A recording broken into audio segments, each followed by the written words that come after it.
எருக்கு இலைகள் ஒரு 2, 3. ஸோ எருக்கு இலையும் வாதத்தை போக்கக்கூடியது. இந்த குதிகால் வாதம்லாம் சொல்றோம் பார்த்தீங்களா?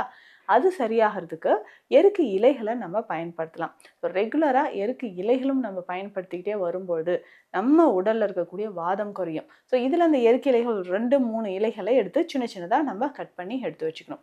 ஸோ இதனோட வேறு என்னென்ன மூலிகைகள் சேர்க்க போறோம் அப்படின்னா, மஞ்சள். ஸோ மஞ்சள் ஒரு 50 கிராம். மஞ்சள் பொடியாக இருந்தாலும் சரி 50 கிராம். கருஞ்சீரகம் ஒரு 50 கிராம். கிராம்பு 50 கிராம். இந்த 3 மூலிகையோட மற்ற இலைகளெல்லாம் நல்லா அரைச்சு எடுத்து வச்சுக்கணும். ஸோ இது எல்லாமே ஒன்றாக சேர்த்து நல்லெண்ணெய் விட்டு காய்ச்சணும். ஸோ இதுல எந்தெந்த அளவுங்க எடுக்கணும் அப்படின்னு கேட்டீங்கன்னா, ஒரு தோராயமான அளவு இருந்தாலே போதுங்க. உங்களுக்கே தெரியும். ஒரு 100 கிராம், 150 கிராம் அளவுக்குள்ள இந்த இலைகளை எல்லாமே எடுத்துக்கோங்க.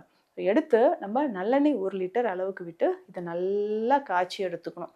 ஸோ காய்ச்சி எடுக்கும்போது அந்த தைலத்தோட நறுமணமே வந்து ஸ்பெஷலாக நமக்கு தெரிய ஆரம்பிக்கும்.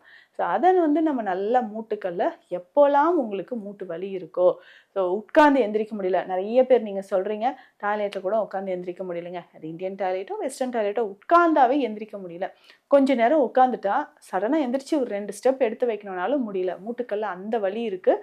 அதே மாதிரி வெரிகோஸ் வெயின் ப்ராப்ளம் இருக்குது, குதிகால் வலி இருக்குது அப்படின்னு தான் சொல்கிறீங்க. இந்த வெரிகோஸ் வெயின் நமக்கு சரியாகணும்னாலும் ஸ்பெஷல் மெடிசன்ஸ் நிறைய நம்ம ஆட் பண்ணிக்கலாம்.